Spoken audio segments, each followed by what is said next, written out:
afternoon, thank you all. Please be seated. Good afternoon, Your Honors. The matter before the court this afternoon is the case of in re petition of Apple Hill Solar Inc., or LLC, docket number 2018-358. Representing the appellant, Apple Hill Homeowners Association, is Brooke Dingledine. Seated at council table with Ms. Dingledine is Laura Block. Representing the appellee, Apple Hill Solar LLC, is Kimberly Hayden. Okay, thank you. Counsel.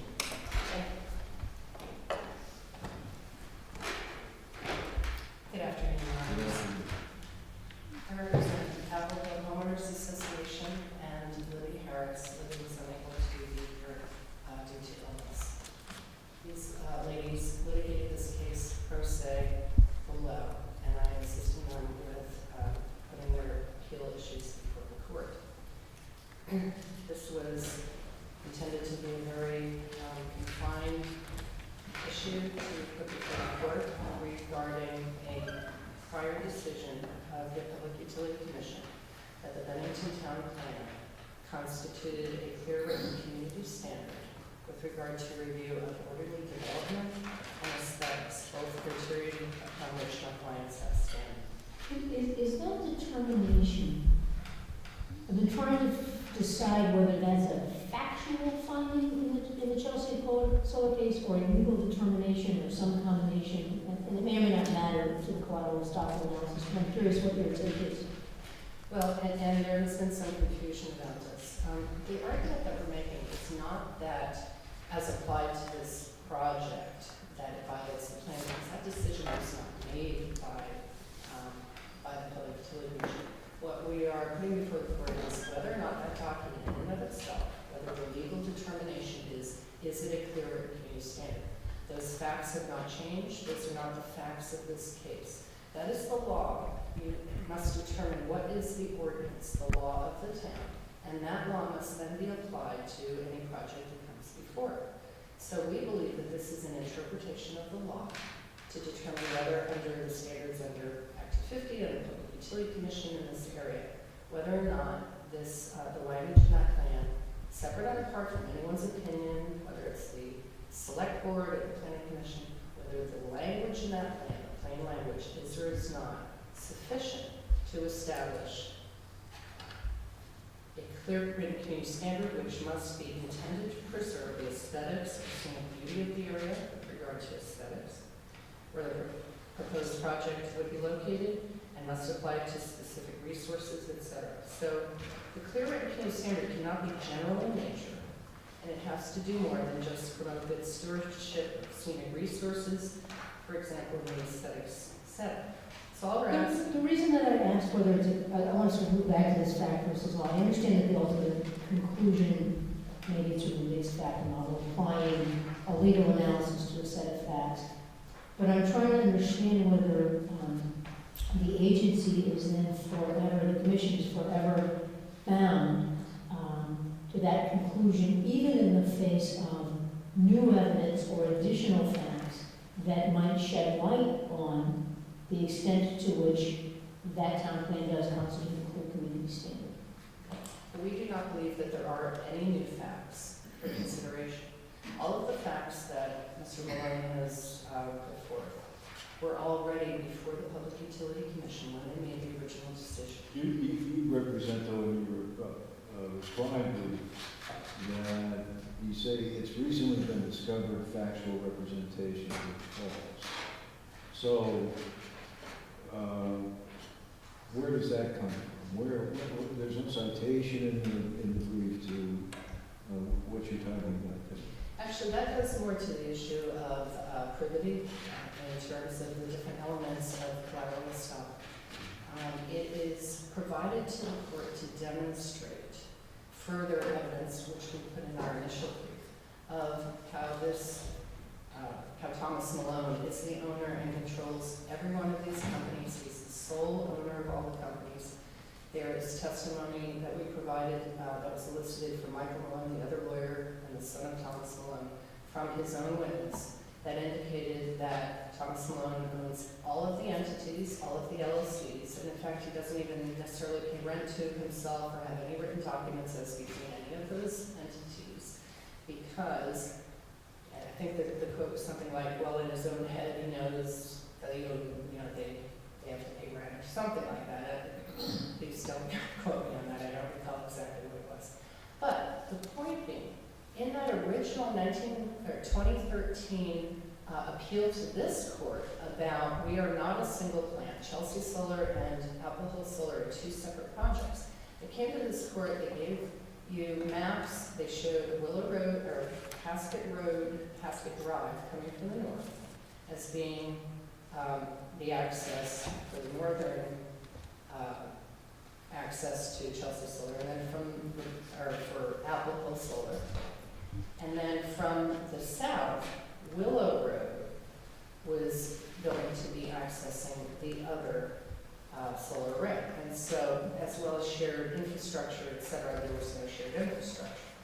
So we thought it was very important to demonstrate that all of that information was provided by Thomas Malone, Alco, Ecos, Renewables. They're all intertwined. In fact, Mr. Malone can't even keep straight who it is that is the appellant coming to this court. So we put in the docket sheet to demonstrate that in fact they kind of switch and alter the entity that's actually making the argument. They appeal the Chelsea case, but they're doing it as Alco. Then they've signed some other documents as Chelsea. And so those are, but the importance of this road that doesn't exist relates to the fact that this was one big plan. The developer came and said, well, we're calling it two because we have these different access roads. That information is not correct. There has never been a petition to the Public Utility Commission that ever depicted any road coming from Haskett Drive from the north through the Homeowners Association land, which does not allow any commercial traffic. But you're not here trying to relitigate that decision that they're distinct. No, I think the Public Utility Commission is in the process of investigating, and it may come up to you at some point. Okay, but the relevance of that here is that it might give us some sense of whether there's privity between the parties in the Chelsea and Solar case and the applicant. Absolutely. But in this case, as I understood the decision below, it wasn't so much them re-evaluating what was written in the town plan. It was them being offered evidence about how the town plan was being treated, and the PUC decided it was being applied as a zoning ordinance as opposed to a clear community standard, and it was being utilized on a case-by-case basis. So are you arguing that agency decisions in one case, forget the privity issue for a minute, can't be altered by new evidence coming in as to its applicability? No, I'm not arguing that at all. I'm arguing there is no new evidence. All of that evidence is even recited by the Public Utility Commission. It was in the record, and it was even on appeal to this court. One of the issues on the statement of issues on their docketing statement for their Chelsea Solar appeal, which is the case we're trying to use the decision on collateral estoppel from, all of that were issues that were put before the Supreme Court. Now, they decided to withdraw the appeal because they seemed to see an invitation to maybe there's an easier way to do this, we'll file a new petition. So they withdrew their appeal, the decision below became final, and then they filed a new petition, and there's tons of information in the record that everyone, A&R, DPS, and even the applicant themselves, were all treating this as a new petition. There was finality, and they were starting over. They were allowed to borrow some stuff, but even the applicant said, we don't need to put anything else in. We are resubmitting all of our evidence for our new Chelsea Solar, which was then called Willow Road Solar, because now it's using Willow Road, the same access that Apple Hill Solar has always been using. So the decision to, as I understand it, the decision to dismiss and refile the petition that was new, nominally new, significant overlap bill, but nominally new. As I understand it, that was in response to an order from the commission itself that suggested an openness to revisiting issues previously adjudicated in the Chelsea Solar case, such that it would make sense for the party to come back to the table rather than seeing it appeal through. Am I misunderstanding that? I don't think that that's, well, first of all, there was no jurisdiction in the acknowledged that and said, we deny all your motions because we have no jurisdiction. And then kind of in dicta, they say, but we would consider maybe extending the standard offer contract deadline from a year to, whenever you get your permit, if you get your permit. But, and while there may have been some reliance, like, oh, well, that maybe that's a better avenue. Not only did they withdraw the appeal with no promise of anything, but in fact, when they went back to the PUC, they argued for vested rights in the original 2010 plan that had been determined to have a clearer community standard, when in fact there was a 2016 amendment that in fact limited anything to a 10-acre maximum. Not that it would have affected one of their projects, but it would have affected the second one of those projects. So they argued, we want the town plan to be utilized. They won on that issue over the objections of the town of Bennington, who filed on that issue and tried to oppose it and also tried to argue for collateral estoppel.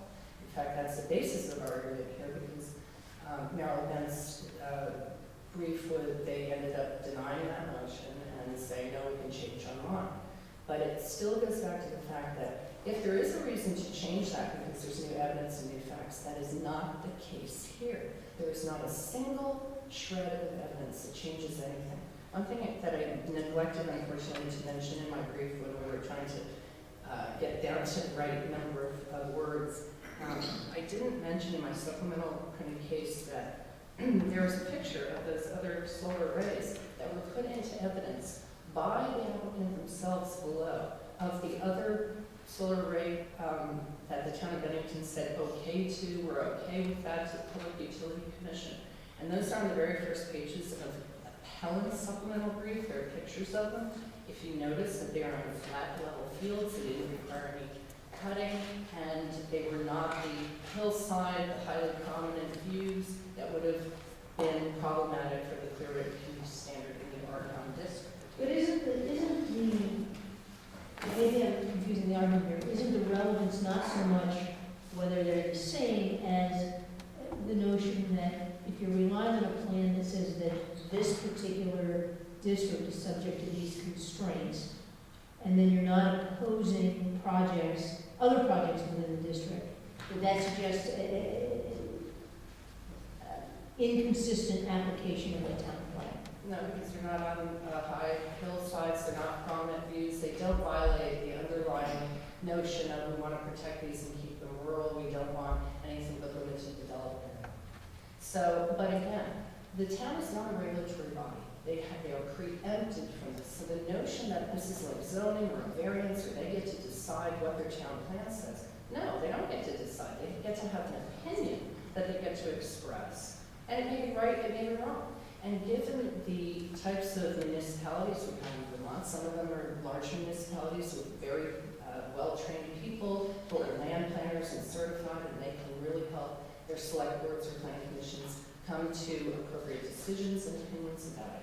Whereas you have other towns that have volunteers that have no background experience or knowledge in terms of anything that they should be engaged in terms of trying to understand anything about the Section 248 process. It is very complicated. It is very difficult for people to engage in. These folks have fought this battle for a long time, and this is a very important issue that the town brought up originally, and only because of their need to bow out, settle, and get their $200,000 of attorney's fees they had extended. That's the only reason why they're out of this case. It is in evidence in terms of their settlement agreement. It is an exhibit. And it cannot be argued that they've changed their mind and now they're okay with this because the answer was they had to decide just to withdraw. Okay, please turn your phones off if you have phones. Council?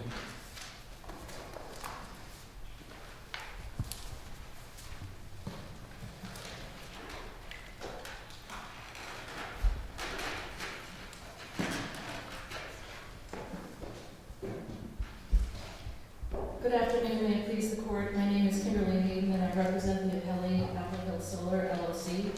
My oral argument today will focus on two aspects of the appeal: the lack of appellate standing to appeal to this court and the lack of finality of the Public Utility Commission 2016 order in the Chelsea Solar proceeding, docket 8302. We will respectfully rely on our written briefs and pleadings with respect to the other issues that have been raised. As this court stated in its 2008 decision in Bischoff v. Bletz, 2008 Vermont 16, because standing is a necessary component of the court's subject matter jurisdiction, it cannot be waived, and its absence can be raised at any time. Appellee in this case is not appealing or cross-appealing any aspect of the Commission's decision below. This is the proper forum and time for appellee to raise the standing issue because standing was not relevant below. Is it your position that there's no standing to appeal under the statute that describes no standing to appeal, or that there was no standing in the first place to be a party intervene, permissive intervention in the case, or both? There was an argument below that the appellants did not have standing to intervene, but this court in its 2018 decision in In re Green Mountain Power Corporation clarified that Section 248 proceedings are legislative policymaking proceedings, and they do not involve a case of controversy. So what we're arguing is that there's a distinction between participation as an intervener in an administrative proceeding and the case of and controversy requirement that's required for standing to appeal to this court. So I'm looking at the statute that describes the standing. It says a party to a cause, and you're not disputing that they're parties to the cause, That's right. who feels aggrieved by the final written judgment of the decree may appeal to the Supreme Court. Now, I understand you're relying on cases that use similar language that says is aggrieved, and your argument is they're not aggrieved in the constitutional sense. I'm wondering what we do with this language that says who feels aggrieved, which is unusual language, but it suggests that we're deferring to their sense of whether they're aggrieved once they've qualified as a party in the statute. Well, I may not answer this directly. I think that's a tough question. Feels aggrieved. Does it mean that that's then just a subjective standard for constitutional standing? I would think that would not be appropriate, but there are other statutes that have similar language, and whether they all have the feels or are aggrieved, I'm not sure that would be a sufficient distinction the question is whether they are aggrieved, and what does aggrieved mean? And the Vermont Consolidated Environmental Appeals Law, 10 VSA Chapter 220, provides some illumination. And this is a term of art that's used in other statutes, and under that statute, section 85027 of Title 10, a person aggrieved is defined to mean a person who alleges an injury to a particularized property interest protected by provisions of law. And similarly, the case that we cited from Connecticut, which has a similar appeal provision, the Connecticut Supreme Court has held that aggrievement for purposes of that appeal statute is equivalent to a standing requirement. I think the language Title 12 or Section 12 does not define what aggrievement means, but I think we can look to other Vermont sources, such as the Consolidated Appeal Statute, the Parker v. Town of Milton decision of this court, the 1998 standing decision is also instructive. Are there any cases where standing is conceded as a matter with respect to the underlying proceeding, but this court has held that standing is not sufficient to carry your standing through to an appeal of the adjudication in the underlying proceeding? There is no Vermont case that stands for that proposition. We did find a Connecticut case that stands for that proposition, which we've cited, Burton v. Connecticut Citing Council. It's an appellate decision which holds that the mere status as interveners in an administrative proceeding does not equate to standing for appellate review, and that's cited in our brief. And I think the distinction is that when the Public Utility Commission is looking at energy projects, it is a legislative policy-making exercise that they're going through. And having participation by parties like landowners can help inform the scope of their review. In this case, the record below showed that landowners brought matters to the Commission's attention, which they evaluated, and they considered them as they balanced all the factors under Section 248. So I think there's a place for parties to participate in a proceeding before the commission. The question is whether or not when they're unhappy with a ruling, they have a particularized interest that meets the standing requirement. And I take it that, I mean, your argument requires us to look at that statute and say, notwithstanding, that it appears to give anybody who's a part, qualifies as a party below standing to appeal, that the legislature can't constitutionally confer standing in that situation. I mean, you're making constitutional arguments, as I understand it. We're making a constitutional argument, but we're relying heavily on the aggrievement language in the statute, which is, so the question is, what does aggrieved mean? Well, you're relying on agreement, but you're asking us to not think about feels aggrieved, right? I mean, You know, I think it's not clear that was intended to, there's no legislative history that I'm aware of, and there's no case law that interprets that to say that it was just some maybe uncareful drafting by the legislature when they put that in the statute. I think the language of aggrieved is probably more aggrievement and having aggrievement, which means having a particularized interest that's being impacted by the case is what's important. And on that point, as we've detailed in pages 7 to 11 of Appellee's brief, appellants here have not stated that they've got a particularized property interest that's being impacted. And in fact, that most of the evidence that was offered below dealt with issues of views from other locations like the Bennington Battle Monument, the Mount Anthony Country Club. of course, when there was an argument about whether they would be allowed to intervene, the whole argument was, wait a minute, the issues that they're raising are private, right? And the court says, yeah, I get that, but, and these proceedings are about the public interest, so their private concerns may inform the public interest. But the court made it very clear that the point of this proceeding was not for them to present evidence about the private impact on them, but was precisely to present evidence about the public impacts. I think what the hearing officer in his intervention order, his December 27th intervention order that granted Apple Hill homeowners intervention, applied it correctly. He said this, that the commission's analysis in section 248 proceedings must center on whether a proposed project advances the general good of the state, not private property rights. And so he cautioned them that their private property rights are not at issue. This court, in the In re Rutland Renewable Energy decision, which I think was 2016 Vermont 50, made it clear that individual, interests of abutters can be taken into consideration. The question is whether there's been an impact. For example, if there were a water pipeline, a municipal line under this project site, and I'm just making this up as a hypothetical, but I could see a scenario where the Apple Hill Homeowners Association there could have been a particularized type of injury that a project could impact. None of those facts are present here. And all of the issues that were raised below dealt with very generalized concerns that the public had in general and no particularized grievances.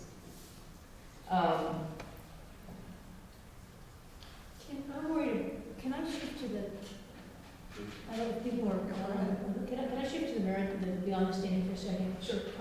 One of the things that I wanted to just address with you before I lose you is a significant factor in the court's analysis of what the town plan did or didn't mean here relative to orderly development and the aesthetics criteria was the town's decision not to continue to fight the application.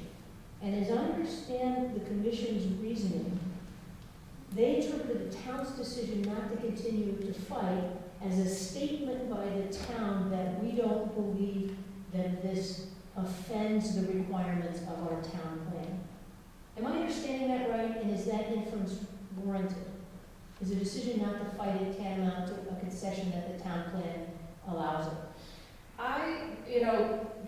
That was the commission's, I think that's a fair reading of the commission's interpretation.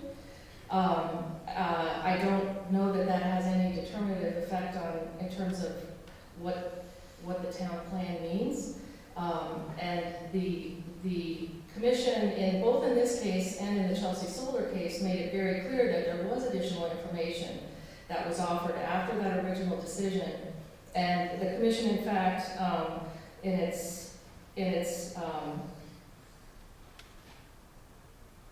2016 CPG order in docket A302. Excuse me.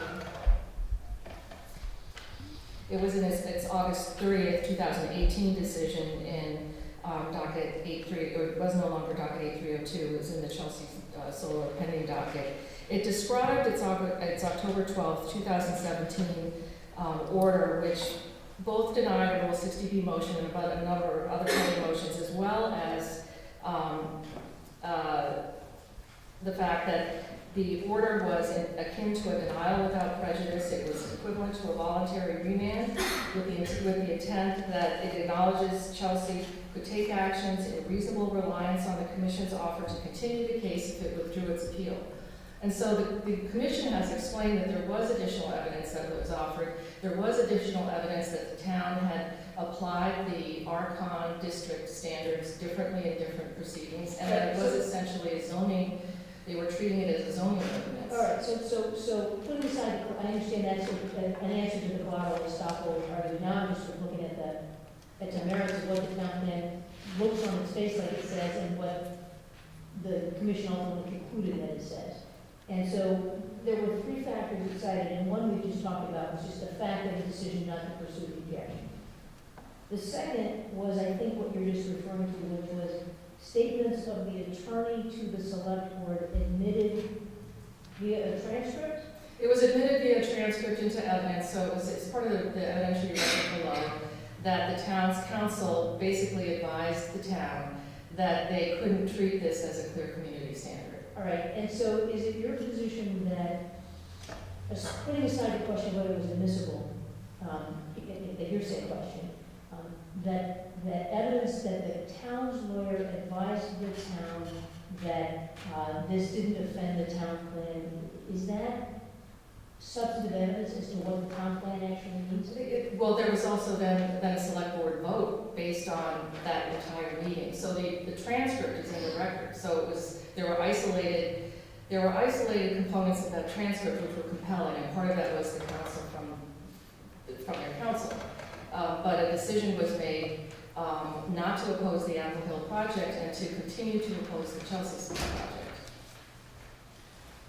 But the town didn't, for example, advance a resolution that says, we confirm that this is consistent with our town plan. The decision to vote not to pursue the opposition could mean we don't want to pay attorney's fees.